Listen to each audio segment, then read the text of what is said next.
नमस्कार प्यारे साथियों, मैं सुशील जादौन आप सभी का स्वागत करता हूं, आप सभी का अभिनंदन करता हूं। कैसे हैं आप सब लोग? बहुत अच्छे होंगे, जबरदस्त होंगे और तैयारी भी आप सबकी बहुत अच्छी चल रही होगी। अगर आपका स्वास्थ्य अच्छा है, तैयारी अच्छी चल रही है, तो उस तैयारी को और अच्छा, खूबसूरत और बेहतरीन बनाने के लिए मैं आप सभी के सामने आ चुका हूं एक खूबसूरत, जबरदस्त और जोरदार सी क्लास में। तो आइए साथियों, शुरू करते हैं अपनी एक खूबसूरत सी क्लास को। दोस्तों, आपको पता होगा कि हम आज पार्ट 11 यानी कि 11 पे बात करने वाले हैं। जनरल अवेयरनेस का एक टारगेट है कि बहुत बेहतरीन तरीके से हम चीजों को कवर करके आगे बढ़ेंगे। साथियों, आपको पता होगा कि हमारी जो क्लासों का टाइम टेबल है वो यूट्यूब पर जो चलता है वो आपके जहन के अंदर साथियों उतर जाना चाहिए। हम इसमें साथियों जो क्लास लेते हैं, आपको पता होना चाहिए, सुबह 9 बजे रीजनिंग की क्लास चलती है, फिर 10 बजे साइंस की क्लास चलती है। जैसे ही साथियों शाम के 9 बजते हैं तो आप शुरुआत कर रहे होते हो अपने भाई यानी कि सुशील जादौन के साथ, और रात को 10 बजने बजते समय साथियों आपकी मैथ की क्लास हो जाती है। तो ये आपके YouTube का क्या है साथियों, फ्री क्लासेस का शेड्यूल है जो आपको पता होना चाहिए। पीडीएफ हमारी इस टेलीग्राम पर मिलती है, साइंस मैग्नेट के नाम से है। और दोस्तों, आपको यह भी पता होना चाहिए कि हमने साथियों एक बैच निकाल रखा है जिसका नाम क्या है साथियों, अगर हम बात करें निर्माण बैच। ये जनरल अवेयरनेस का एक ऐसा बैच है जिसमें आप बेहतरीन तरीके से अपनी तैयारी कर सकते हो। ये आपको फीचर मिलने वाले हैं। और अगर आप एक कॉम्बो बैच लेना चाहते हो, मतलब है क्या कि हिस्ट्री, मतलब जीके, रीजनिंग, साइंस, ये सब अलग अलग भी चल रहे हैं और एक कॉम्बो भी चल रहा है, तो इसमें साथियों आपको सभी सब्जेक्ट की चीजें मिल जाएंगी। ठीक है, तो जाके परचेस कर सकते हैं साथियों। कोर्स में जाएंगे, निर्माण बैच के साथियों जनरल अवेयरनेस के इस फोल्डर में जाएंगे, वहां से जाके साथियों आप इसे परचेज कर सकते हैं। कल से इसमें क्लास शुरू होंगी और कल पहले एक इंट्रोडक्शन और उसके बाद साथियों आपकी क्लास शुरू होंगी। ठीक है, तो बच्चे जो जुड़ गए होंगे साथियों, कल वो देखेंगे कि हम बहुत बेहतरीन तरीके से चीजें शुरू करने के लिए जा रहे हैं। बहरहाल, समय को ना जाया करते हुए, आपकी स्थिति को समझते हुए सीधे सीधे आ जाते हैं हम साथियों इस बैच के क्लास पर। चलिए, हमने कहां तक पढ़ लिया था, एक बार आप कमेंट कर देंगे तो मुझे पता चल जाएगा कि आपने साथियों अंतिम लाइन क्या लिखी थी। आई थिंक मैं महात्मा गांधी जी को पढ़ा रहा था, लेकिन महात्मा गांधी जी में मैंने आपसे कहां तक चीजें पढ़ा दी थी। ठीक है, चलो। तो जहां तक मुझे याद आ रहा है, आप सब जब तक कमेंट करेंगे मैं आपको बता देना चाहता हूं साथियों, हम महात्मा गांधी जी के आंदोलनों को पढ़ रहे होंगे। और जहां पर मैंने आपको एक आंदोलन बताया होगा कि महात्मा गांधी जी भारत में आने के बाद चंपारण का आंदोलन शुरू करते हैं, आई थिंक यहीं पर हम थे। तो मैं महात्मा गांधी जी को पढ़ा रहा था। मैंने आपसे कहा था कि महात्मा गांधी जी एक ऐसे व्यक्ति थे, एक ऐसे व्यक्ति हुआ करते थे महात्मा गांधी जी, जो गजब की पर्सनैलिटी रखा करते थे। क्योंकि भारत के अंदर आज से पहले, मतलब महात्मा गांधी जी के समय की मैं बात कर रहा हूं, महात्मा गांधी जी के समय से पहले साथियों बहुत सारे नेता हुए, बहुत सारे लीडर हुए, लेकिन महात्मा गांधी जी का काम करने का तरीका, आंदोलन करने की शैली थोड़ी सी हटके हुआ करती थी, जिसकी वजह से महात्मा गांधी भारत के अंदर अपनी बातों को अंग्रेजों से मनवा लिया करते थे। इससे पहले जो भी भारत के नेता हुआ करते थे वो हिंसक हो जाया करते थे, और हिंसा की वजह से साथियों अंग्रेज उस घटना को हिंसक बताकर साथियों खत्म कर दिया करते थे और कोई भी बात नहीं मानी जाती थी। महात्मा गांधी जी भारत के अंदर आ चुके हैं 9 जनवरी 1915 का वह समय है जब महात्मा गांधी जी 22 साल अफ्रीका के अंदर रह के दोस्तों भारत लौटे थे। महात्मा गांधी टैलेंटेड बहुत थे, क्योंकि नेता बनने की ट्रेनिंग कहां से लेके आए थे? अफ्रीका से लेके आए थे। मैंने आपको बताया हुआ, Gopal Krishna Gokhale, the servants Indian society, भारतीय सेवक समाज के संस्थापक, इससे अफ्रीका में मिले थे और इनको भारत आने के लिए प्रेरित किया था, और उनके कहने पर ये भारत आए थे। अफ्रीका के अंदर महात्मा गांधी जी नेता बन चुके थे, क्योंकि महात्मा गांधी जी जेल भी जा चुके थे। तो महात्मा गांधी जी पहली बार जेल कहां गए अभी हम बात करेंगे, लेकिन अफ्रीका में महात्मा गांधी भारत से भी पहले जेल जा चुके थे, क्योंकि नेतागिरी महात्मा गांधी जी ने वहीं पर सत्यो अफ्रीका के अंदर ही सीखी थी। तो आप आइएगा, हम आगे थोड़ा सा जानेंगे और महात्मा गांधी जी के बारे में थोड़ा सा डिस्कस करके चलेंगे। मैंने बहुत सारी चीजों पर बात करी थी और बहुत सारी चीजें समझाई थी, थोड़ी सी मैंने आपको साथियों अभी भी एक बार बता दी है। दोस्तों, समझने वाली बात ये होती है कि महात्मा गांधी जी जब भारत के अंदर आए, तो महात्मा गांधी जी उस समय भारत के अंदर आए हैं जब क्या चल रहा था, जब सबसे पहला वर्ल्ड वार चल रहा था, पहला विश्व युद्ध चल रहा था। और महात्मा गांधी जी ने आके लोगों से क्या कहा था कि आप सत्यो ब्रिटिश सेना के अंदर भर्ती हो जाओ, और किसका साथ दो? आप अंग्रेजों का साथ दो। जो एक बहुत बड़ी बात थी कि अंग्रेजों के लिए, अंग्रेज तो इस बात से डर रहे थे कि भारतीय विश्व युद्ध में शामिल ना हो। और महात्मा गांधी जी कह रहे हैं शामिल तो हो लेकिन अंग्रेजों का साथ दो। और अंग्रेज क्या सोच रहे थे, अगर शामिल हुए भारतीय तो ये हमारे खिलाफ लड़ेंगे। तो अंग्रेजों ने महात्मा गांधी को एक उपाधि दे दी, क्या कहा, ये भर्ती कराने वाला सार्जेंट है। तो ये अंग्रेजों के द्वारा कहा गया महात्मा गांधी जी को। लेकिन महात्मा गांधी जी बहुत जल्दी सत्य अपने रूप में आ जाते हैं और महात्मा गांधी जी सत्य ऐसा करके लाइट में आना चाह रहे थे, अंग्रेजों की नजर में आना चाहते थे। लेकिन महात्मा गांधी जी ने जब पहला आंदोलन किया तो पहले आंदोलन से ही महात्मा गांधी जी ने बता दिया कि आ गया हूं मैं, अब तुम्हें प्रॉब्लम होने वाली है। तो महात्मा गांधी जी का जो आंदोलन है वह आंदोलन साथियों कब हुआ है, पहला आंदोलन महात्मा गांधी जी का, जिस आंदोलन को आप चंपारण आंदोलन के नाम से जानते हैं। और ये आंदोलन महात्मा गांधी जी ने कहे सत्य बिहार के अंदर चंपारण एक जगह पड़ती है। कल मैंने बताया होगा, आई थिंक हम थोड़ा सा पीछे से स्टार्ट करेंगे। वहां पर नील की खेती को लेकर प्रॉब्लम चल रही थी, यानी कि अगर किसी व्यक्ति के पास 20 बीघा जमीन है तो अंग्रेजों ने कहा कि कंपलसरी होगा कि 3 बीघा जमीन पर आपको नील की ही खेती करनी पड़ेगी। रासायनिक कलरों का साथियों उस समय आविष्कार हो चुका था, नील की कीमत कम हो गई थी, किसान नील की खेती नहीं करना चाहते थे। अंग्रेजों ने कहा नहीं, नील की खेती तो करनी पड़ेगी। तो राजकुमार शुक्ल लखनऊ में महात्मा गांधी जी से मिले, आग्रह किया कि चलिएगा एक बार प्रॉब्लम को जरा सॉल्व करिएगा। महात्मा गांधी जी ने सुना और महात्मा गांधी जी इस 3/20 की प्रॉब्लम को, इसी को कहा जाता 3 कठिया प्रणाली या 3 कठिया व्यवस्था। तो इस नील की खेती को लेकर जो प्रॉब्लम चंपारण के अंदर चल रही थी, इसको सत्यो प्रॉब्लम को सॉल्व करने के लिए महात्मा गांधी जी कहां पहुंचे, महात्मा गांधी जी सत्यो कहां पहुंच जाते हैं, महात्मा गांधी जी सत्यो ये पहुंच जाते हैं आपके बिहार के चंपारण में। दोस्तों महात्मा गांधी देखो कितने दिमागदार हैं, आप सभी लोग अच्छी तरह से जानते हैं महात्मा गांधी जी कहां के रहने वाले हैं। महात्मा गांधी जी सत्यो गुजरात के रहने वाले हैं, पोरबंदर में इनका जन्म हुआ है। महात्मा गांधी जी भारत के अंदर अपने पहले आंदोलन की शुरुआत कहां से कर रहे हैं, सत्य बिहार से। गुजरात से क्यों नहीं किया, मैं आगे चल के आपको बताने वाला हूं। दोस्तों महात्मा गांधी जी ने इस 3 कठिया प्रणाली को समाप्त करवाया और ये जो 3 कठिया प्रणाली भारत के अंदर हुआ करती, जब इसे समाप्त करवाया तो महात्मा गांधी जी के जीवन का ये सबसे पहला आंदोलन हुआ करता था चंपारण वाला। लेकिन महात्मा गांधी जी ने इससे पहले भी एक आंदोलन साथियों अफ्रीका के अंदर कर दिए थे, मतलब बहुत सारे आंदोलन किए। अगर ये कहे कि महात्मा गांधी जी का भारत में पहला आंदोलन कौन सा हुआ तो आप चंपारण कह सकते हैं। लेकिन अगर कहे कि महात्मा गांधी जी के जीवन का पहला आंदोलन, तो साथियों अफ्रीका में महात्मा गांधी जी जैसे गिरमिटिया आंदोलन चलाया, वहां के मजदूरों के लिए आवाज उठाई। तो बहुत सारे आंदोलन महात्मा गांधी जी अफ्रीका में भी कर चुके थे। लेकिन भारत में पहला आंदोलन क्या कहेंगे, चंपारण आंदोलन। चंपारण कहां पर है, तो सकते बिहार के अंदर ये चंपारण आंदोलन पड़ता है, मतलब चंपारण जगह पड़ती है जहां पर नील की खेती को लेकर ये आंदोलन महात्मा गांधी जी के नेतृत्व में हुआ था। अंग्रेज बहुत जल्दी बैकफुट पे चले गए, उन्होंने सत्यो महात्मा गांधी जी की बात मान ली और महात्मा गांधी जी सत्यो पहले ही आंदोलन में अपने में सफल हो गए। किसके कहने से गए थे, राजकुमार शुक्ल के कहने से गए थे। दोस्तों अभी बिहार के अंदर एक परीक्षा हुई थी, उसके अंदर ये क्वेश्चन पूछ रखे थे, जैसे कि महात्मा गांधी सत्य चंपारण पहुंचे तो बिहार के अंदर नेताओं की कोई कमी नहीं होती है, बस उनके अंदर कमी किस चीज की होती है, तो बिहार के अंदर कमी एक चीज की होती है सत्य, जो राजनीतिक पावर है ना, जो वहां का क्षेत्रीय शक्ति है ना, वो बड़े चरम पे होती है। इसलिए बिहार का काम देखते हैं कई बार विकास नहीं हो पा रहा, शिक्षा के क्षेत्र में बिहार आगे नहीं निकल पा रहा। नेता बिहार में एक से एक लाजवाब मिलेगा, जबरदस्त मिलेंगे, लेकिन वो कभी बिहार के विकास के बारे में नहीं सोचते कि हम सत्ता इस पर बनाए रखें। तो बिहार के अंदर नेताओं की कोई कमी नहीं होती है। जब महात्मा गांधी जी चंपारण पहुंचे ना, तो वहां पर देखो कितने बड़े बड़े लीडरों से मिले। महात्मा गांधी जी की पहली बार मुलाकात साथियों राजेंद्र प्रसाद जी से कहां पर हुई है, तो चंपारण आंदोलन में। राजेंद्र प्रसाद जानते हो, देश के पहले राष्ट्रपति राजेंद्र प्रसाद की मुलाकात महात्मा गांधी से इस चंपारण आंदोलन में हुई थी। दोस्तों जेबी कृपलानी की मुलाकात महात्मा गांधी जी के साथ साथियों इसी आंदोलन में हुई। अगर हम बात करें नरहरि पारिक और महादेव देसाई जैसे नेता महात्मा गांधी जी से पहली बार इस चंपारण आंदोलन के ही दौरान मिले हैं। तो आपसे पूछा जाता है कि बताओ चंपारण में महात्मा गांधी निम्नलिखित में से किससे नहीं मिले, या 3-4 ऑप्शन दे देगा, कहेगा किससे मिले थे। तो ये वह नेता थे जो महात्मा गांधी जी से पहली बार चंपारण के अंदर सत्य मुलाकात हो रही थी। चलिए चंपारण आंदोलन हुआ। अब सुनो दोस्तों यहां पर आगे क्या हुआ। महात्मा गांधी जी ने भारत के अंदर अपना पहला आंदोलन सफल करा लिया।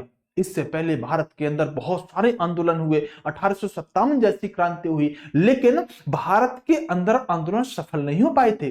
महात्मा गांधी पहले ऐसे लीडर हैं जिन्होंने अपनी कूटनीति के दम पर, अपनी बुद्धि के सत्यो ताकत के दम पर, बुद्धि की ताकत के दम पर अपना आंदोलन सफल करवा लिया।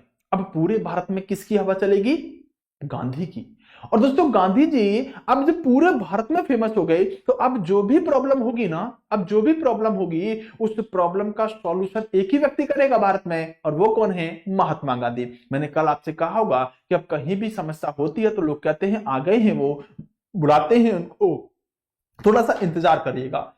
सॉरी। और महात्मा गांधी जी भी ज्यादा टाइम नहीं लगाते, जहां प्रॉब्लम होती है महात्मा गांधी झट से पहुंच जाते हैं। दोस्तों अभी आपको बताना चाहूंगा कि साथियों बात 1918 की हुआ करती थी। कब की? 1918 की बात हुआ करती थी। गुजरात के अंदर एक शहर है साथियों, ये अहमदाबाद पड़ता है, आपने अच्छी तरह से सुना होगा। गुजरात के अंदर अहमदाबाद हुआ करता था। इस अहमदाबाद के अंदर मजदूरों को कुछ प्रॉब्लम हो गई। प्रॉब्लम क्या हो गई बताना चाहता हूं दोस्तों। जैसे कुछ समय पहले आपने देखा था कि पूरे विश्व में कोरोना आया। क्या आया? पूरे विश्व में कोरोना आया। जब कोरोना आया तो बहुत सारे मजदूर अपने शहरों को छोड़कर, है ना, सब गांव से आए थे शहर में तो शिफ्ट हो गए थे। बहुत सारे लोग साथियों अपनी जो शहर में सेटल थे, अपनी कंपनियों को छोड़कर, अपने व्यवसाय को छोड़कर और गांव वापस लौटने लगे। क्यों? मरना थोड़ी था किसी को, सबकी जान प्यारी थी। तो बहुत सारे मजदूर शहरों को छोड़ छोड़कर गांव की तरफ पलायन करने लगे। कंपनियां बंद होने लगी, फैक्ट्रियां लॉस में जाने लगी, मालिक सब दिवालिया होने लगे। कोरोना काल में आपने बहुत अच्छे से देखा होगा, इससे अच्छा एग्जाम्पल नहीं हो सकता। 1918 के समय पर एक ऐसी ही बीमारी आई थी और उस बीमारी को आप सबको प्लेग के नाम से जानते हैं। चूहों से फैलने वाली एक बीमारी है, प्लेग आया। प्लेग इतना भयंकर था कि जिस तरह से सत्य कोरोना ने महामारी कहा गया कोरोना को, ऐसे ही प्लेग हुआ करता था। तो प्लेग के दौरान मजदूर कंपनियों को छोड़ के घर जाने लगे। बोले मरना थोड़ी है हमको। कंपनी के मालिकों ने कहा कि देखो आप कंपनी में काम करना बंद मत करो, आप कंपनी छोड़ के मत जाओ, हम आपकी प्रॉब्लम को सॉर्ट आउट कर देंगे। आप बताओ चाहिए क्या? हम आपको ज्यादा पैसा दे देंगे, हम आपको बोनस दे देंगे, हम आपकी सैलरी को बढ़ा देंगे, आप काम कम से कम करते रहो। ऐसा सत्य किसी ने कहा? मजदूरों के जो कंपनियों के मालिक थे उन्होंने कहा। मजदूर साथियों इस बात पर पैसे के लालच से काम करने लग गए। अब क्या हुआ दोस्तों? अब यहां यह हुआ कि जब प्लेग समाप्त हो गया, जब प्लेग समाप्त हो गया तो मिलों के मालिक कहने लगे कि देखो भाई अब प्लेग समाप्त हो गया तो आपकी जो बढ़ी हुई तनख्वाह है ना, जो इनकम जो आपकी इंक्रीज की गई थी, सैलरी इंक्रीज की गई थी, पहली बात तो अब वो आपकी कम हो जाएगी, डिक्रीज हो जाएगी। दूसरा, जो प्लेग बोनस अनाउंस किया था ना मिलों के मालिकों ने, उस पर भी साथियों आनाकानी करने लगे, कहने लगे कि देंगे, अभी देंगे देंगे। निश्चित सी बात है कि मजदूरों को साथियों प्रॉब्लम हुई। अहमदाबाद के अंदर बात है 1918 की। मजदूरों ने कहा कि अच्छा इतनी बात है। मजदूरों ने कहा आ गए हैं वो, बुलाते हैं हम उनको। और किसको याद करेंगे मजदूर? उसी व्यक्ति को जिसके सामने सभी झुकते हैं। महात्मा गांधी जी को साथियों याद कर लिया।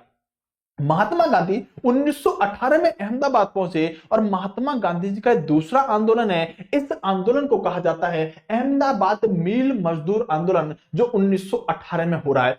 कारण क्या था? तो प्लेग बोनस को लेकर साथियों प्रॉब्लम चल रही थी और मजदूरों के मालिक और मजदूरों को लेकर साथियों फैक्ट्री के अंदर ये प्रॉब्लम जारी थी। अब दोस्तों महात्मा गांधी जी अहमदाबाद पहुंच चुके। अहमदाबाद जब महात्मा गांधी जी पहुंचे, देखिए प्रॉब्लम बड़ी है और जब प्रॉब्लम बड़ी हो तो हथियार बड़ा वाला चलाया जाएगा। यानी कि चंपारण में प्रॉब्लम छोटी थी, आसानी से प्रॉब्लम सॉल्व हो गई। यहां प्रॉब्लम बड़ी थी, बात पैसे की थी। किसान आंदोलन आपने देखा, प्रॉब्लम बड़ी थी, बहुत सारी भीड़ को कई सालों तक सड़कों पर सोना पड़ा। बड़ी प्रॉब्लम बड़ी ही तपस्या से सॉल्व की जा सकती है। जैसे कि साथियों हम बात करें, बफरिंग हो रहा है क्या?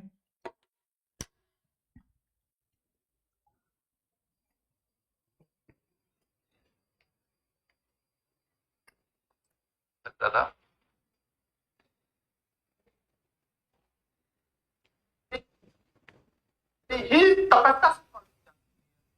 बेटा मेरे में तो सही चल रहा है, वीडियो कैसे अटक रहा है?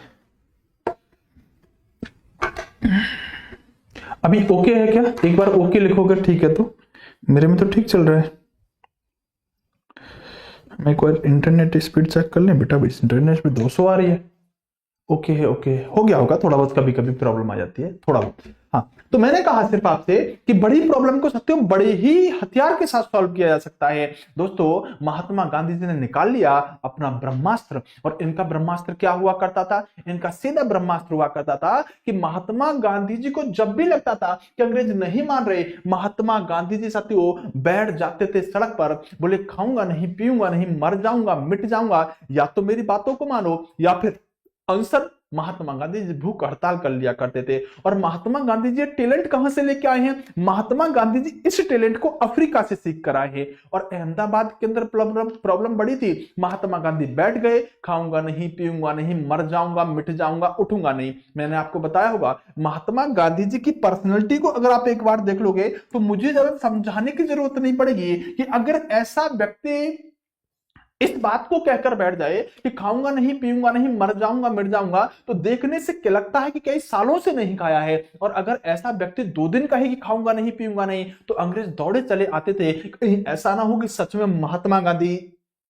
तुरंत दौड़े चले आते थे, बोले महात्मा गांधी जी ये लीजिएगा जूस, अपना अनशन तोड़ो, आप कुछ खा भी लो, कहीं ऐसा ना हो भारत के अंदर पॉपुलर हो चुके हो। और अगर तुम कहीं ऐसा हुआ तो निश्चित सी बात है, भारत के अंदर जो हम 100-200 साल बाद भागेंगे ना, वो भारतीय अभी पीट पीट के मार मार के भगा देंगे, क्योंकि महात्मा गांधी लोगों के अंदर फेमस हो चुके हैं, महात्मा गांधी भारतीयों के दिल में बस चुके हैं। और ऐसे व्यक्ति के साथ अगर कुछ हो गया, आपको बताना चाहूंगा छोटी सी घटना के साथ साथियों इसका रिलेट करने की कोशिश करूंगा। आप जानते हैं भारत के अंदर भाषा के आधार पर राज्य नहीं बन रहे थे। मैं बात पॉलिटिक्स की थोड़ी सी कर रहा हूं। भारत के अंदर भाषा के आधार पर राज्य नहीं बन रहे थे। दोस्तों, यही ये तेलुगु भाषा के लोगों ने आंध्र प्रदेश के अंदर अनशन पर बैठ गए। एक व्यक्ति अनशन थोड़ा सा ज्यादा ही सीरियस ले गए, नाम था रामालू। रामालू साथ लगभग 56-58 दिन तक भूखे प्यासे बैठे रहे, और भूखे प्यासे बैठे रहे। निश्चित सी बात है, कुछ समय बाद रामालू चल बसे, और रामालू चल बसे तो उनके बाद उनके समर्थकों ने इतना उग्र आंदोलन कर दिया कि भारत सरकार को झुकना पड़ गया। भारत के अंदर भाषा के आधार पर राज्य बनाने पड़ गए। आप जानते हैं कि ऐसे व्यक्ति अगर एक बार धरने पर बैठ जाएं और अगर कुछ हो जाए तो बाकी की भीड़ को संभालना बहुत मुश्किल हो जाता है। आप जानते हैं एक समय की बात थी, अन्ना हजारे भी भूखे प्यासे बैठे थे। अन्ना हजारे भूखे प्यासे बैठे, लेकिन फायदा एक व्यक्ति दूसरा ले गया। आने वाले समय में दिल्ली के मुख्यमंत्री के पद पर बैठ गया। दोस्तों, बैठने के लिए और अनशन करने के लिए बहुत नॉलेज और टैलेंट होना चाहिए। आपको बताना चाहूंगा, एक बार कॉपी पेस्ट एक बाबा ने करना चाहा अन्ना हजारे का, और अन्ना हजारे का कॉपी पेस्ट कर ही रहे थे कि साथियों रात के समय पर उनको लड़कियों के कपड़े पहन के भागना पड़ गया था। मैं नाम नहीं लूंगा, आप अच्छी तरह से जानते हैं। निश्चित सी बात है कि अगर आपको अनशन करना आता है, बैठना आता है, तो गांधी जी से सीखना चाहिए। हर किसी के बस की ये काम नहीं होता है। महात्मा गांधी जी बैठ गए, मर जाऊंगा, मिट जाऊंगा, खाऊंगा नहीं, पीऊंगा नहीं, उठूंगा नहीं, और महात्मा गांधी जी बैठे। महात्मा गांधी जी के बाद तुरंत ही अंग्रेज दौड़े चले आए, बोले महाराज प्रॉब्लम क्या है? प्रॉब्लम कुछ नहीं है, ये 20% बोनस की बात कर रहे हैं, मतलब 20% अंग्रेज कह रहे हैं 20% बोनस देंगे। किसान कह रहे हैं हमारी बात तो 50% पर हुई थी। गांधी जी ने साथ तो बीच में मामला लाके 35% पर सॉर्ट आउट करा दिया, और महात्मा गांधी जी दूसरी बार भारत के अंदर क्या हो गए? फेमस हो गए।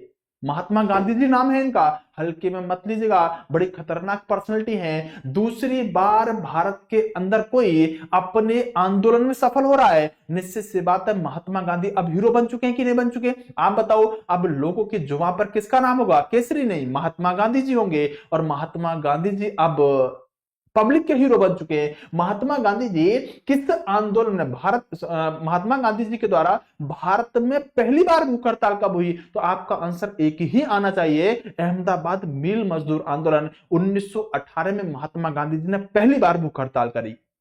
लेकिन पहली बार आंदोलन कौन सा था? चंपारण आंदोलन 1917 में। दोनों बातें अलग अलग हैं, और दोनों बातों में आपको जो प्रश्न छिपा है वो परीक्षा के अंदर पूछा आता है। इसलिए साथियों प्रश्न को छोड़ मत देना, इंपोर्टेंट प्रश्न साथियों दोनों ही यहां पर पूछे जाते हैं। अब महात्मा गांधी जी आंदोलन तो सफल कर गए। महात्मा गांधी ने कहा आज मैं हूं, कल मैं नहीं रहा तो क्या होगा?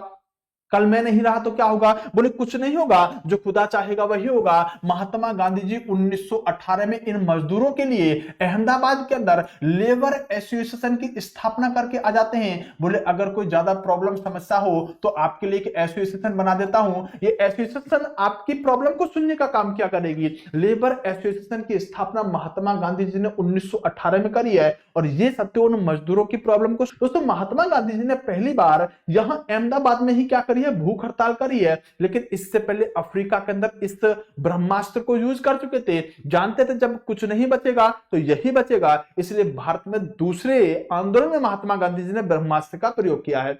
अब महात्मा गांधी और फेमस, अब कौन था टक्कर पे? यही साथियों गुजरात के अंदर एक जगह पड़ती है खेड़ा, बात तो सेम ईयर है 1918, खेड़ा जगह पड़ती है। अब खेड़ा के अंदर क्या था कि अंग्रेज थोड़ी ज्यादा ही बर्बरता दिखा रहे थे।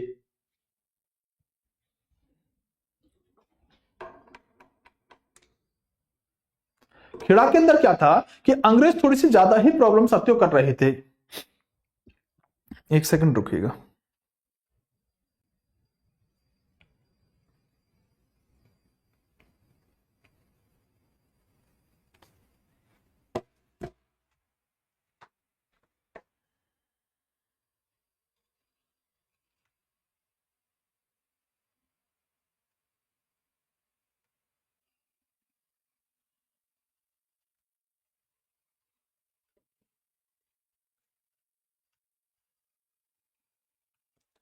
डन।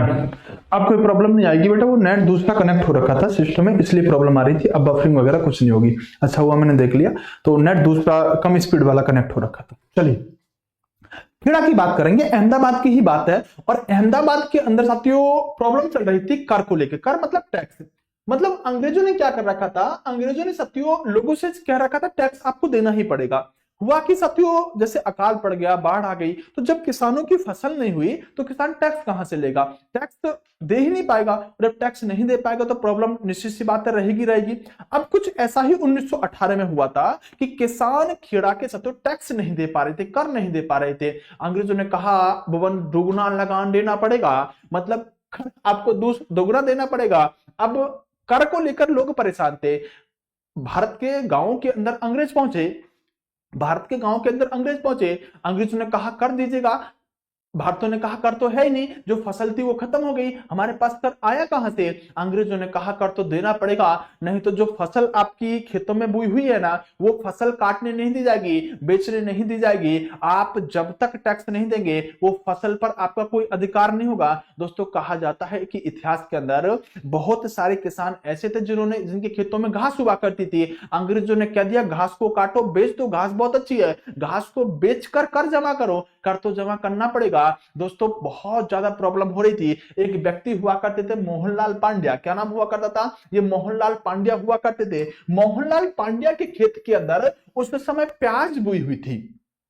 इसी दौरान मोहनलाल पांड्या के अंदर, मोहनलाल पांड्या के खेत के अंदर क्या कह रहा है ये, यही पूना काम, पूना पैक्ट में गांधी जी 1932 में जेल गए थे, क्योंकि सर प्लीज समझा दो।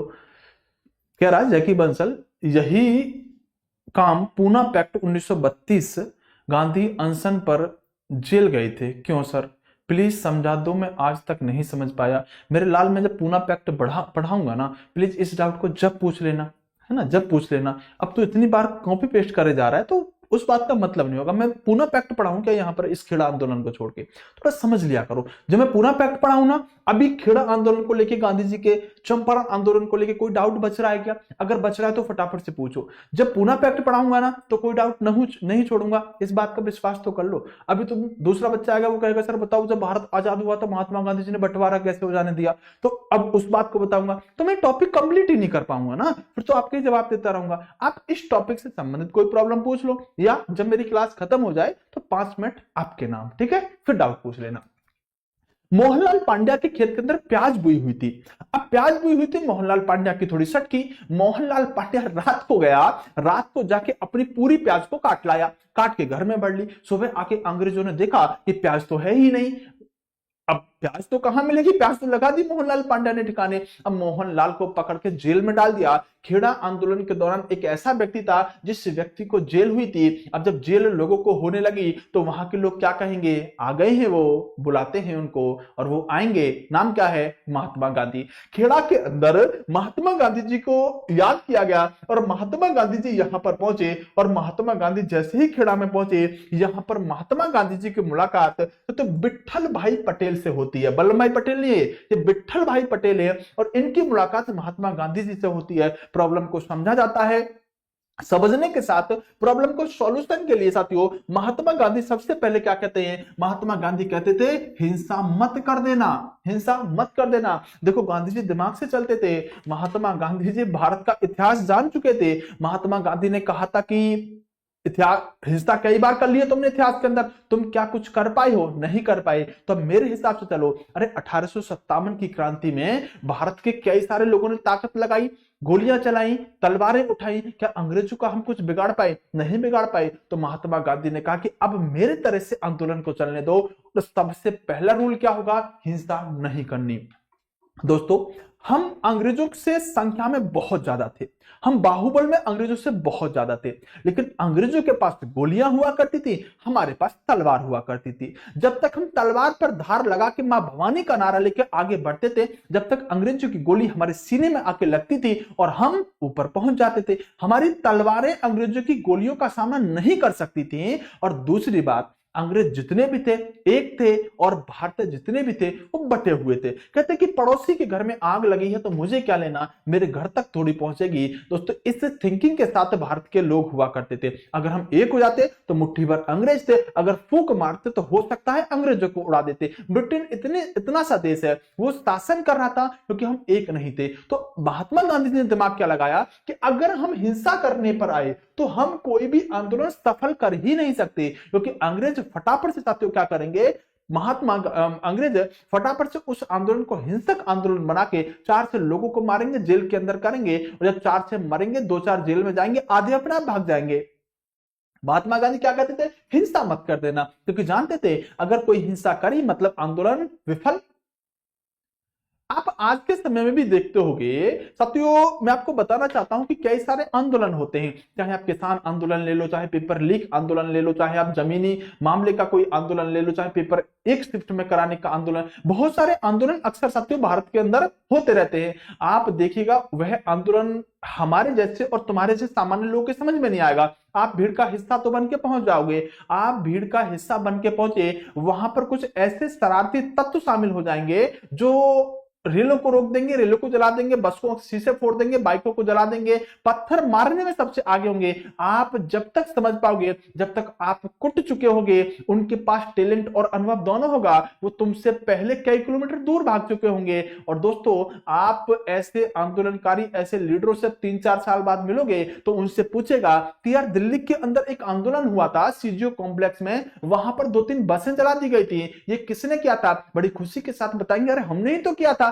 किसने क्या किया था? हमने सबसे आगे बढ़ के किया था। वो अपनी कामयाबी समझते हैं, और कामयाबी इस तरह से कि आप देखिएगा किसी क्रिमिनल टाइप के व्यक्ति को, वो तुम्हें खुश होकर बताएगा 302 के 2 मुकदमे हैं, 5 बार जेल जा चुका हूं। मतलब क्रिमिनल टाइप के जो लोग होते हैं अपनी साथियों ऐसी घटनाओं को अपनी कामयाबी में गिनते हैं। और महात्मा गांधी यही तो चाहते थे कि हिंसक ना हो जाए। अगर हिंसक हुआ तो शरारती तत्व शामिल हुए आंदोलन में, और शरारती तत्व अगर शामिल हुए तो हिंसा करेंगे, और हिंसा करेंगे तो आंदोलन खराब। मैं आपको बताना चाहूंगा दोस्तों, यही मुखर्जी नगर के अंदर एक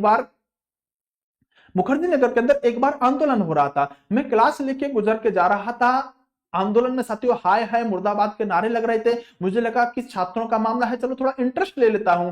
दोस्तों मैं जैसे ही वहां से गुजरा, मैंने देखा भीड़ के अंदर कुछ ऐसे लोग मुझे नजर आ गए जो इलाहाबाद प्रयागराज के अंदर बड़े नेता और बड़े हिंसक आंदोलन में जिनका नाम चलता था। मैं समझ गया यहां कुछ होने वाला है। दोस्तों जब तक मैं समझ पाता वो ही हो गया जो मैं सोच रहा था। और दोस्तों जो व्यक्ति जीवन में कभी ना भागा हो, जब वो पहली बार भागता है तो बहुत तेज भागता है। मैं भागना शुरू किया, मुझसे पहले देखा कि उन लोगों ने वही काम कर दिया जो वहां नहीं करना चाहिए था। दोस्तों पीछे पुलिस थी, बीच में मैं था, मुझसे आगे वो लोग थे। पिटने वाले वो सब मासूम छात्र थे जिन्होंने कुछ किया ही नहीं था। आप समझ गए होंगे हिंसक आंदोलन बहुत जल्दी हो जाते हैं, और महात्मा गांधी जी कभी ऐसा चाहेंगे? महात्मा गांधी कभी नहीं चाहेंगे कोई आंदोलन हिंसक हो। इसलिए महात्मा गांधी अहिंसा के पुजारी कहे जाते हैं कि अगर मामला हिंसा पे आया तो हम कोई आंदोलन सफल ही नहीं कर पाएंगे। बात समझ पा रहे हो? ये इस बात पे डटे रहे, बोले हिंसा नहीं करनी है, हिंसा नहीं करनी है, जीत ही नहीं पाओगे, हार जाओगे। कई बार करके तो देख चुके हो। आंदोलन में क्या मिला? कुछ भी नहीं मिला। महात्मा गांधी जी साथियों लगान को लेकर इस खेड़ा आंदोलन को कर रहे थे। बहरहाल महात्मा गांधी जी साथियों इस आंदोलन में भी सफल हो गई। महात्मा गांधी जी ने बैक टू बैक आंदोलन किए और उसको साथियों हम केक से याद रखेंगे। किससे? केक से, CAKE से याद रखेंगे। मतलब केक से आप इसे याद रख सकते हैं। बर्थडे पे बड़ा काटते हो, केक मर्डरिंग हो रही है, मर्डर हो रहा है केक का। सी से क्या बनेगा? चंपारण बनेगा। ए से क्या बनेगा? अहमदाबाद बनेगा। के से क्या बनेगा? खेड़ा बनेगा। तो ई को आप साइलेंट कर दीजिएगा, केक से हम याद रखेंगे। C4 क्या बनेगा मेरे लालो? चंपारण आंदोलन, महात्मा गांधी जी का पहला आंदोलन। ए से क्या बनेगा? अहमदाबाद आंदोलन, महात्मा गांधी जी का दूसरा आंदोलन। कैसे क्या बनेगा? कैसे साथियों? खेड़ा आंदोलन, महात्मा गांधी जी का तीसरा आंदोलन। और ई को हम साइलेंट रखेंगे। बोलो क्या तीनों आंदोलनों को आप याद रख पाओगे? बोलो हां कि ना? याद रख पाओगे? और महात्मा गांधी जी की परफॉर्मेंस देखो, बैक टू बैक जबरदस्त साथियों टाइमिंग है, यानी कि एक के बाद एक महात्मा गांधी जी सफल हुए हैं। क्या लगता है महात्मा गांधी जी में टैलेंट था या वक्त महात्मा गांधी जी का था? आपको क्या लगता है?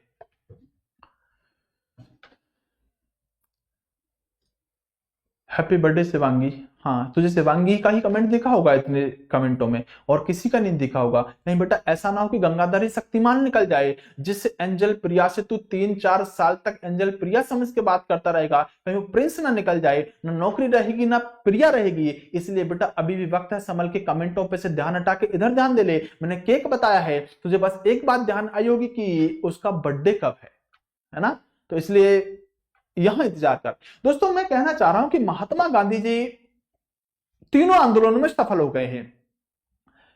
और अधिकतर बच्चे कह रहे सर महात्मा गांधी जी में टैलेंट हुआ करता था। मैं अभी दिखाऊंगा महात्मा गांधी जी का टैलेंट। महात्मा गांधी जी का टैलेंट थोड़ी देर में दिखाने वाला हूं, बस ज्यादा नहीं, आप 3 से 4 साल रुक जाओ, महात्मा गांधी जी दिखाई नहीं देंगे भारत के अंदर। आप 1922 से लेकर और 1930 तक मुझे महात्मा गांधी जी को ढूंढते 8 साल आपको नजर नहीं आएंगे। यही महात्मा गांधी होंगे, टैलेंट कहां चला जाएगा? टैलेंट कहां चला जाएगा? आप बताओ 1922 से लेकर जब चोरा चोरी कांड हो जाएगा और 1930, 31, 32 तक Mahatma Gandhi super duper flop होंगे। महात्मा गांधी जी का एक आंदोलन बताओ, टैलेंट कहां गया था महात्मा गांधी का? कोई टैलेंट काम नहीं आएगा। दरअसल महात्मा गांधी जी सही वक्त पर सही चाल चलना जानते थे। आपको लग रहा होगा महात्मा गांधी सफल हो रहे हैं, महात्मा गांधी जी सफल नहीं हो रहे, महात्मा गांधी का वक्त सफल हो रहा था। अब लीजिएगा, महात्मा गांधी जी भी होंगे और अंग्रेज भी होंगे। आ गई अंग्रेज अपनी फॉर्म में। अब तक क्या चल रहा था? अब तक मेरे लालो 1914 से लेकर 1919 तक पहला वर्ल्ड वार चल रहा था। साथियों हम देखें तो पहला वर्ल्ड वार चल रहा था और इस वर्ल्ड वार के दौरान महात्मा गांधी जी जो चाह रहे थे वो सारे काम सत्य पूरे होते जा रहे थे। लेकिन महात्मा गांधी जी किसी भी चीज में सत्य पीछे नहीं हट रहे थे। अब क्या हुआ? अब सत्य महात्मा गांधी जी भी होंगे और अंग्रेज भी होंगे। अब होगी सामने की टक्कर। क्या होगी? अब होगी सामने की टक्कर। और महात्मा गांधी जी भारत के अंदर जैसे ही होंगे दोस्तों, क्या होगा कि महात्मा गांधी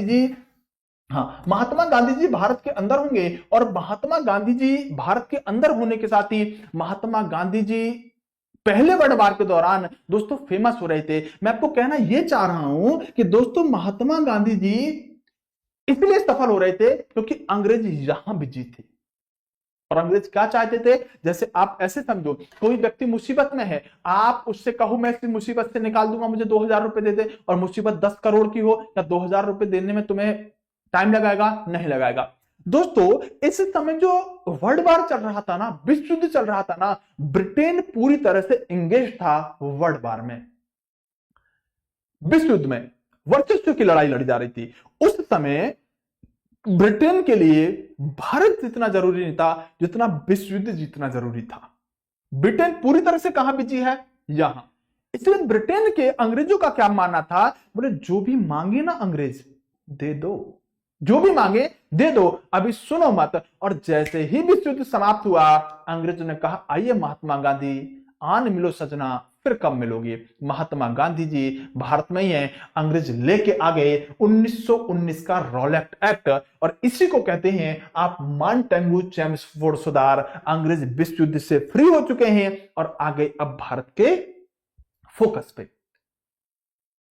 नियम ला दिया, लॉ ला दिया। बोले अगर जैसे धारा 144 लागू हो जाती है, अगर कहीं पर आपको 2 से 3 व्यक्ति या 4 व्यक्ति खड़े दिखाई देना, गिरफ्तार कर लो। तुरंत गिरफ्तार। और गिरफ्तार भी ऐसे नहीं, पकड़ो उठा के जेल के अंदर डाल दो, जेल के अंदर डाल दो, कोई वकील नहीं, कोई दलील नहीं, कोई सुनवाई नहीं, सीधा जेल। मतलब निश्चित सी बात है कि भारत के लोगों को गिरफ्तार कर करके जेल में भरने लगे। दोस्तों आप ऐसे समझो कि मैं मानता हूं कि अगर नरेंद्र मोदी जी, अरविंद केजरीवाल जैसे लोगों को ऐसे आंदोलन में उठा के जेल में डाल दिया जाए कि ये कुछ भाषण देंगे, स्पीच देंगे, लोगों के अंदर आक्रोश पैदा होगा, लोग साथियों आंदोलन कर देंगे। मनमोहन, अगर नरेंद्र मोदी जी केजरीवाल जैसे को जेल में डाल दे चलता है, अगर बताओ मनमोहन सिंह जैसे लोगों को भी उठा के जेल में डाल दिया जाए कि ये कुछ बोलेंगे, तो आप बताओ क्या ये संभव है? क्या संभव है? मनमोहन सिंह जैसे लोगों को जेल में डाल दिया अंग्रेजों ने, जिनसे बोलने की कोई उम्मीद नहीं थी। आप बताओ भारत के अंदर ऐसा कानून लेके आ रहे हैं, ऐसा कानून लेके आ रहे हैं, और अब साथियों Mahatma Gandhi ji super duper flop नजर आएंगे। और मैं इसीलिए कह रहा था, ये दरअसल महात्मा गांधी जी की जीत नहीं थी, ये वक्त की जीत थी, ये समय की जीत थी, जो महात्मा गांधी जी पहले तीनों आंदोलनों में सफल हो गए। अभी करेंगे महात्मा गांधी जी आंदोलन, करेंगे महात्मा गांधी जी असहयोग आंदोलन चलाएंगे, देखिएगा कितना सफल हुआ है, अभी तुमको समझाऊंगा। मैं महात्मा गांधी जी की बहुत बड़ाई कर रहा था, आपको लग रहा होगा देश का सबसे बड़ा लीडर महात्मा गांधी जी है सर की नजर में, लेकिन मैंने कहा मैं तुम्हें सच्चाई से परिपक्व कराऊंगा। जहां पर गांधी जी अच्छे होंगे मैं अच्छे कहूंगा, जहां सुपर डुपर फ्लॉप जा रहे होंगे मैं उस बात को भी बताऊंगा आपको। अब भारत में रॉलेट एक्ट आ चुका है, एक ऐसा कानून जो विश्व युद्ध से फ्री होने के बाद अंग्रेजों ने साथियों भारत के अंदर भेजा। लेकिन उससे पहले मैं रॉलेट एक्ट की तरफ बढ़ूं, मैं रॉलेट एक्ट की तरफ बढ़ूं, उससे पहले साथियों कुछ पॉइंट हमें समझने होंगे। जैसे कि मैंने आपको बता दिया था, फोनिक्स आश्रम की स्थापना महात्मा गांधी जी ने करी थी। दोस्तों 9 जनवरी 1915 को महात्मा गांधी जी भारत आए थे। इस दिन कौन सा दिवस मनाया जाता है हम बात कर चुके थे। दोस्तों महात्मा गांधी जी टैलेंट जो था, मैंने कहा था कि अफ्रीका से ही लेके आए थे। इवन टैलेंट इतना कि जेल की हवा भी महात्मा गांधी अफ्रीका में ही खा के आए थे। तो जीवन में पहली बार जेल कहां गए थे महात्मा गांधी? तो अफ्रीका में 1908 में ही जेल चले गए थे। ठीक है, ये क्वेश्चन पूछा जाता है। अब साथियों बताना चाहूंगा कि महात्मा गांधी जी अफ्रीका में किससे मिले थे? तो मैंने कहा गोपाल कृष्ण गोखले, और गोपाल कृष्ण गोखले को ही महात्मा गांधी जी ने क्या मान लिया था? अपना राजनीतिक गुरु मान लिया था। क्योंकि इन्होंने ही क्या कहा था कि आप भारत के अंदर जाओ, वहां पर अच्छी वैकेंसी निकलेंगी। तो गोपाल कृष्ण गोखले के कहने पर महात्मा गांधी कहां आए थे? मेरे लालो, ये भारत के अंदर आए थे। गोपाल कृष्ण गोखले कौन बनेंगे? तो गोपाल कृष्ण गोखले महात्मा गांधी जी के आगे चल के राजनीतिक गुरु बनेंगे। ये बात मैं बहुत अच्छे से समझाता आया था, एक बार आपको समझानी और पड़ेगी। सार्जेंट किसे कहा, और कौन सा सार्जेंट? दोस्तों भर्ती कराने वाला सार्जेंट। तो महात्मा गांधी जी को अंग्रेजों ने भर्ती कराने वाला सार्जेंट कहा था, क्योंकि जब महात्मा गांधी जी भारत में आए थे तो सबसे पहले लोगों से कहा था कि आप किस में भर्ती हो? सेना में। और साथ किसका दो? अंग्रेजों का, जिसकी उम्मीद अंग्रेजों को कभी नहीं हुआ करती थी। दोस्तों गोपाल कृष्ण गोखले पर 1 नंबर का स्टार लगा के प्रश्न रख लीजिएगा। साथियों गोपाल कृष्ण गोखले जो है ये द सर्वेंट्स इंडियन सोसाइटी, या साथियों इसे आप कह सकते हैं भारत सेवक समाज के संस्थापक हैं। ये प्रश्न बहुत पूछा जाता है कि भारत सेवक समाज के संस्थापक कौन हुए? तो गोपाल कृष्ण गोखले। या कहेगा सर्वेंट्स इंडियन सोसाइटी के संस्थापक कौन हुए? बात एक ही है, कई बार हिंदी में और कई बार इंग्लिश में साथियों पूछ लेता है। गोपाल कृष्ण गोखले साथियों होते हैं। साथियों अगर हम बात करें तो सुबह महात्मा गांधी जी के राजनीतिक गुरु कौन हुए? गोपाल कृष्ण गोखले। दोस्तों सीआर दास, यानी कि सीआर दास नाम के व्यक्ति जो हैं ये दरअसल साथियों सुभाष चंद्र बोस के राजनीतिक गुरु हैं। तो कई बार पूछता है कि सुभाष चंद्र बोस के राजनीतिक गुरु कौन हुए? हालांकि सुभाष चंद्र बोस को हम आगे चल के पढ़ेंगे, लेकिन इस पॉइंट को मैं यही कवर कराता हूं, दोनों राजनीतिक गुरुओं को एक साथ पढ़ लेते हैं। सीआर दास सुभाष चंद्र बोस के राजनीतिक गुरु हुआ करते थे। महात्मा गांधी जी की बहुत सारी उपाधियां हैं, जैसे महात्मा गांधी जी को साथियों महात्मा किसने कहा? तो महात्मा गांधी जी को महात्मा की उपाधि जो दी गई थी वो दरअसल साथियों रविंद्रनाथ टैगोर जी के द्वारा दी गई थी। किसके द्वारा? रविंद्रनाथ टैगोर ने साथियों महात्मा गांधी जी को महात्मा की उपाधि दी थी। आप जानते हैं कि रविंद्रनाथ टैगोर ने महात्मा गांधी जी को महात्मा कहा, और गांधी जी ने रविंद्रनाथ टैगोर को क्या कहा था? यानी कि इन दोनों ने एक दूसरे को ही नाभिकीय अभिक्रिया या कुछ ऐसे आदान प्रदान कर लिया कि साथियों एक दूसरे को ही उपाधि दे दी थी। महात्मा गांधी जी ने रविंद्रनाथ टैगोर को कहा गुरुदेव। क्या कहा? महात्मा गांधी जी ने रविंद्रनाथ टैगोर को कहा गुरुदेव। तो गुरुदेव की उपाधि रविंद्रनाथ टैगोर को किसने दी? गांधी जी ने। गांधी जी को महात्मा की उपाधि किसने दी? तो रविंद्रनाथ टैगोर ने। अगर बात करें तो केसर हिंद की एक उपाधि है जो कभी ब्रिटेन की सरकार को मिलती थी, वो साथियों अंग्रेजों ने या ब्रिटिश सरकार ने महात्मा गांधी जी को दी। दोस्तों महात्मा गांधी जी को एक उपाधि और भारत के साथियों फादर ऑफ नेशन, राष्ट्रपिता कहे जाते हैं, लेकिन यह उपाधि सुभाष चंद्र बोस के द्वारा महात्मा गांधी जी को दी गई थी। एक उपाधि है, महात्मा गांधी जी को बापू कहा जाता है, और बापू की उपाधि जो महात्मा गांधी जी को दी गई है वो साथियों जवाहरलाल नेहरू जी के द्वारा दी गई है। ये उपाधि थोड़ी सी अपने दिमाग के अंदर आपको रखनी पड़ेगी। दोस्तों महात्मा गांधी जी को जो कबीलाई टाइप के लोग होते हैं, कबीले में रहने वाले जो लोग हैं, वो इन्हें मलंग बाबा कहते थे। क्या कहते थे? मलंग बाबा कह के पुकारते थे। तो ये उपाधियां हैं जिसमें से राष्ट्रपिता इंपोर्टेंट है, महात्मा इंपोर्टेंट है, केसर हिंद की इंपोर्टेंट है। किसने दी, ऐसे प्रश्न आपसे पूछा जाएगा, उसके लिए आपको तैयार रहना पड़ेगा। महात्मा गांधी जी ने दोस्तों कुछ समाचार पत्र और पत्रिका निकाले। जैसे महात्मा गांधी जी ने एक पत्रिका निकाली, नाम था इंडियन ओपिनियन। और इसको मैं इसलिए बताता हूं कि यहां से प्रश्न ये नहीं बनेगा कि इंडियन ओपिनियन किसकी पत्रिका है, पूछा यह जाएगा कि महात्मा गांधी जी की ऐसी कौन सी पत्रिका है जो उन्होंने विदेश से निकाली। अब एक बात बताओ ना दोस्तों, इंडिया के बारे में अगर ओपिनियन कोई व्यक्ति देगा तो भारत में बैठ के देने की क्या जरूरत है? कहां पर? अफ्रीका से साथियों इसको निकालने का काम किया। महात्मा गांधी जी की साथियों पत्र पत्रिकाओं में बात करें, young India very most important है, हिंद स्वराज, नवजीवन, हरिजन, ये महात्मा गांधी जी के पत्र और पत्रिका हैं जो आपसे अक्सर साथियों पूछी जाती रहती हैं। अगर आगे बात करें तो महात्मा गांधी जी साथियों किस किस व्यक्ति से प्रभावित थे? जैसे आप मुझसे हिस्ट्री पढ़ो, मुझसे हिस्ट्री पढ़ने के बाद आप साथियों कहीं दूसरी जगह हिस्ट्री जाके पढ़ाओ। आपको बताना चाहूंगा मेरे बहुत सारे स्टूडेंट ऐसे हैं आज के समय पर ऑफलाइन में बहुत बड़े टीचर हैं।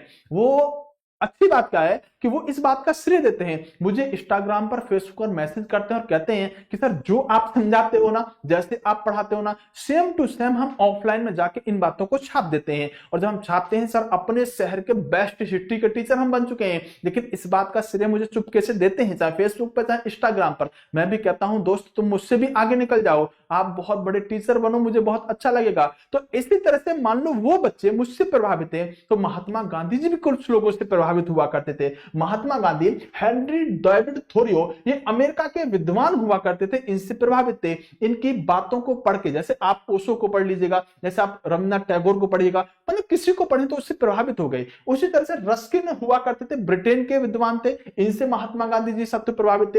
ये लियो टॉल्स्टॉय पूछा जाता है, ये एक रूसी विद्वान थे, इनसे महात्मा गांधी प्रभावित थे। और दोस्तों महात्मा गांधी जी भगवत गीता से प्रभावित थे, ये भगवत गीता को अपनी मां कहते थे। तो पूछेगा बताओ महात्मा गांधी जी ने निम्नलिखित में से किसको अपनी मां कहा है? तो ये महात्मा गांधी जी को अपनी, मतलब भगवत गीता को महात्मा गांधी जी अपनी मां माना करते थे। इंग्लिश में सबसे बायलिंगुअल चीजें आपको मिल जाएंगी, लोड लेने की कोई जरूरत आपको नहीं रहनी चाहिए।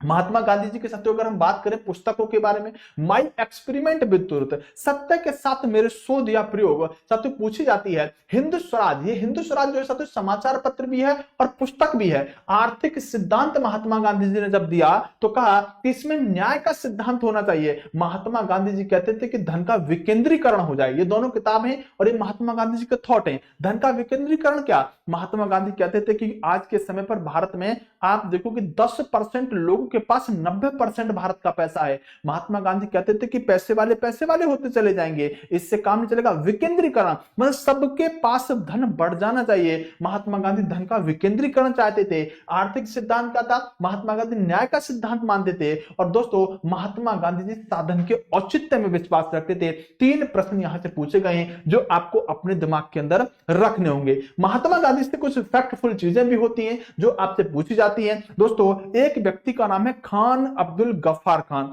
अगर आपसे कभी पूछे कि दोस्तों फ्रंटर गांधी किसे कहा जाता है, या फिर यूं पूछ ले कि हिंदी में सीमांत गांधी किसे कहा जाता है, तो दोस्तों जो खान अब्दुल गफ्फार खान है इन्हीं को साथियों क्या कहा जाता है? इन्हीं को साथियों यहां पर सीमांत गांधी या फिर फ्रंटर गांधी के नाम से जाना जाता है। तो गांधी अलग है, फ्रंटर गांधी अलग है, ये थोड़ा सा आपको अपने दिमाग के अंदर रखना होगा। मैंने आपको जो चीजें बताई हैं, क्या अगर उनमें से कुछ चीजें पूछूं तो क्या बता पाओगे?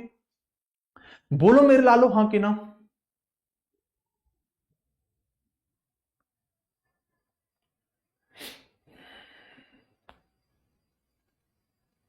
बोलो।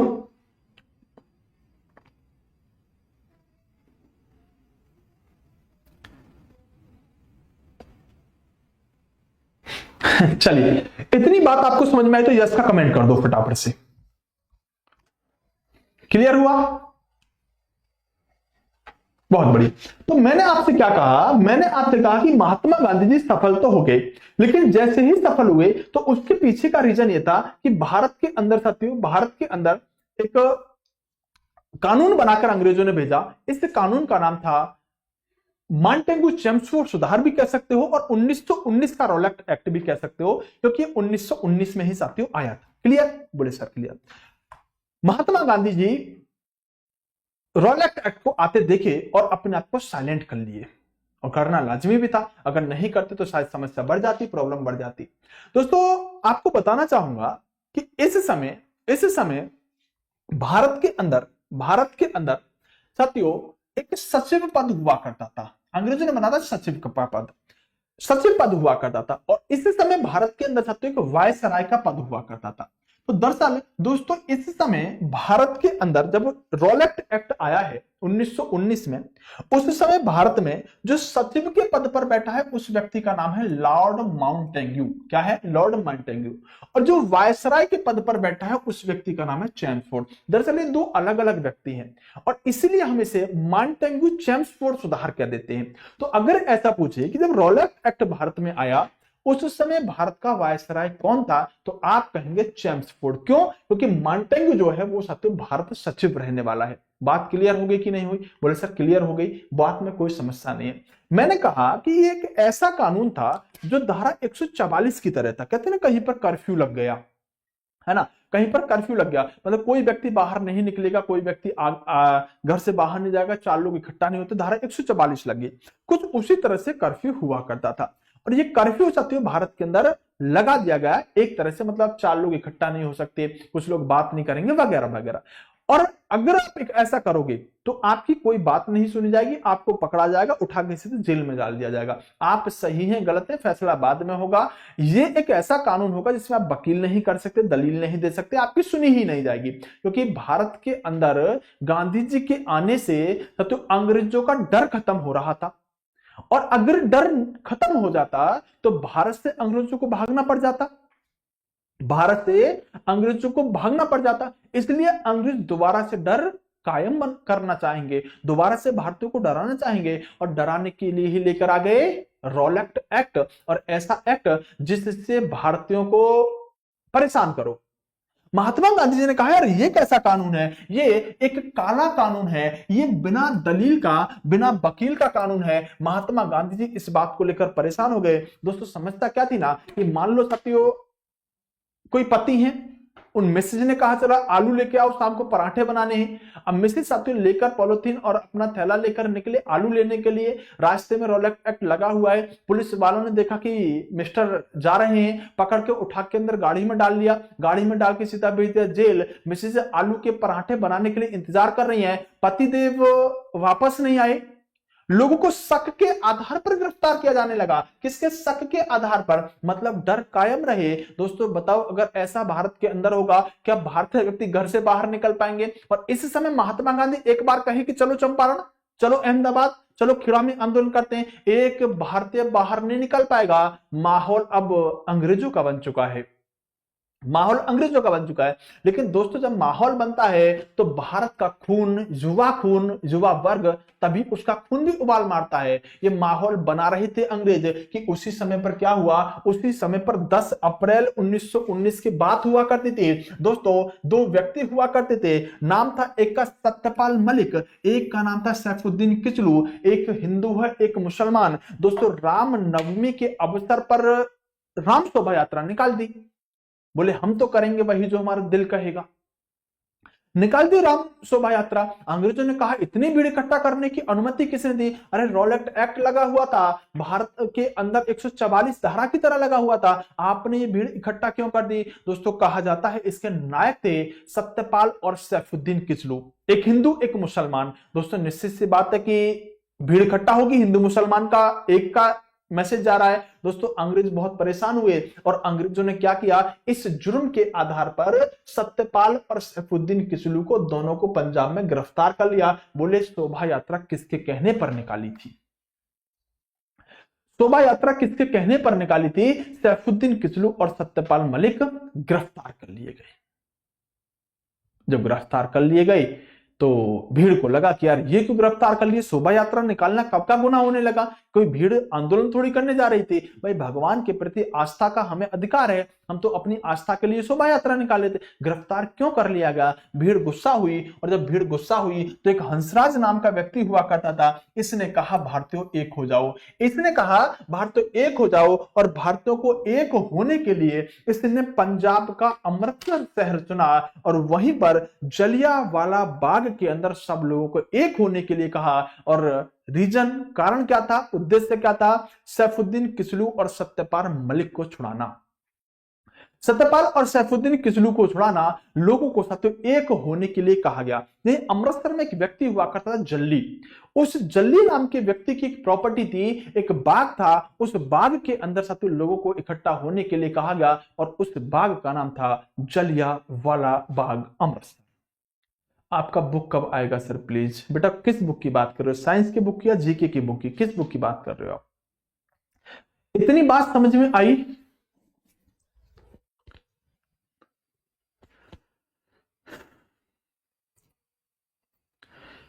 नीरज कुमार कह रहा है सर मनीष माही को ब्लॉक करो। बेटा मैं किसी को ब्लॉक नहीं करता हूं, और जब मैं एक बार ब्लॉक कर दूंगा तो आजीवन वो ब्लॉक ही रहेगा, क्योंकि मेरी क्लास के अंदर बच्चा समझ लेता है कि टीचर किस वे में लेके जा रहा है, और बहुत ज्यादा प्रॉब्लम क्रिएट मेरी क्लास में बच्चा करता भी नहीं है। बस मैं एक बार समझाता हूं, वो समझ जाता है, और यही मैं चाहता हूं कि मैं आपको हंसने के टाइम में खुद हंसाऊंगा, डांटने के टाइम में तुम्हें खुद डांटूंगा, पढ़ने के टाइम तुम्हें मैं खुद पढ़ाऊंगा। बस जो मैं कहूं आप करते रहना, मैं आपको सही रास्ते पे लेके जाऊंगा, ठीक है? इसे जो पढ़ा रहा हूं ईमानदारी से पढ़ो, बोर मेरी क्लास में नहीं हो सकते, आपको रियल लाइफ जैसे हिस्ट्री में उस समय खड़े होकर सीन देख रहे हो, ऐसा फील मैं आपको यहां से कराता चलूंगा। उस बात के लिए बेफिक्र रहो, बेहतरीन तरीके से चलेंगे, बस जो मैं आपको पढ़ा रहा हूं उस तरह से आप पढ़ते चलो। यहां तक बताओ सर आप कहां से पढ़ाते हो, कौन से सिटी से पढ़ाते हो? बेटा मैं नोएडा से पढ़ाता हूं, आई थिंक आपने सुना हो, दिल्ली के ही पास लगा हुआ है नोएडा, अभी मैं नोएडा से पढ़ाता हूं। सर आप पॉलिटी भी बताएंगे? हाँ पॉलिटी भी बता देंगे बेटा, जितनी थोड़ी बहुत हमें आती है। लास्ट में पीडीएफ के बारे में बता देना, पीडीएफ नहीं मिल रही बेटा, पीडीएफ जो है साइंस मैग्नेट वाले टेलीग्राम पर डालते हैं, वहां से ले लिया करो, ठीक है? मूड ऑफ है सर, ब्रेकअप हो गया, तो बेटा मैं कोई लव गुरु थोड़ी हूं तो तेरा फेविकॉल से उसको ब्रेकअप को जोड़ने के लिए आ जाऊं तेरे पास की तेरा ब्रेकअप हो गया। अच्छी बात है ब्रेकअप हो गया, टूटे हुए दिल के आसियानों में ही साथियों सफलता की कुंजी बसा करती है, उठ खड़ा हो और कुछ बड़ा कर।